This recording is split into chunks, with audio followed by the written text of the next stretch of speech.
Alhamdulillah, wassalatu wassalamu ala rasulillah wa ala alihi wa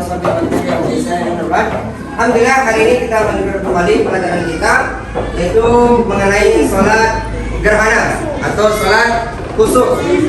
Gerhana itu ada dua, gerhana matahari dan gerhana bulan.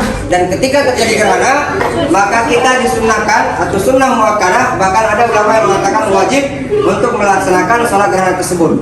Nah, di sini kita akan mendemonstrasikan bagaimana gerhana itu bisa terjadi. Nah, sebelum kita mendemonstrasikannya, di papan Ustaz sudah nulis ini gambar ketika gerhana matahari. Ketika gerhana matahari berada di tengah, sedangkan bulan berada di belakang. Nah, sekarang kita coba ke dunia nyata atau kita demonstrasikan bagaimana sebenarnya gerhana itu bisa terjadi di dunia nyata.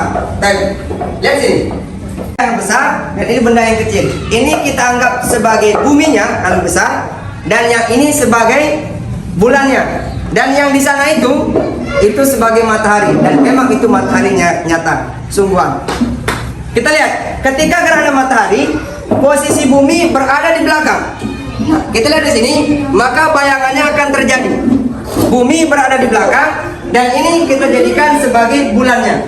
Nah, lihat seperti ini, lebih dekat. Kita lihat, bayangan bumi atau bayangan bulan, dia akan menutupi sebagian dari bumi. Kenapa? Karena bayangan bumi ini atau bayangan bulan ini menutup cahaya matahari, sehingga orang-orang yang ada di bayangan ini, maka dia melihat matahari itu tertutup. Maka terjadilah yang namanya gerhana matahari.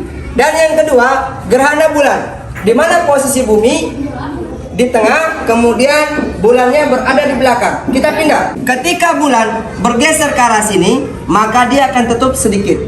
Kemudian bergeser terus seperti ini, tertutup sedikit lagi. Terus sampai seperti ini. Ketika dia pas berada di tengah, makanya namanya gerhana total. Gerhana bulan total. Siapa yang disunahkan atau siapa yang diwajibkan sholat? Orang-orang yang berada di sini, yang melihat gerhana.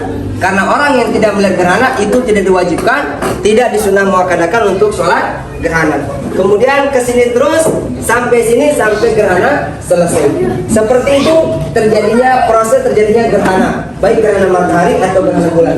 Sebagai kesimpulan, ketika gerhana matahari, maka posisi bumi berada di belakang. Ketika gerhana matahari, posisi bumi di belakang. Ketika gerhana bulan, maka posisi bumi berada di tengah. Itulah demonstrasi kita hari ini. Demikian yang mungkin bisa kita sampaikan. Dan jangan lupa, ketika ada gerhana nanti, kita sama-sama mempraktekkan sholat gerhana. Sudah tahu caranya? Insya Allah kita sambung di pertemuan berikutnya. Demikian, wassalamualaikum warahmatullahi wabarakatuh.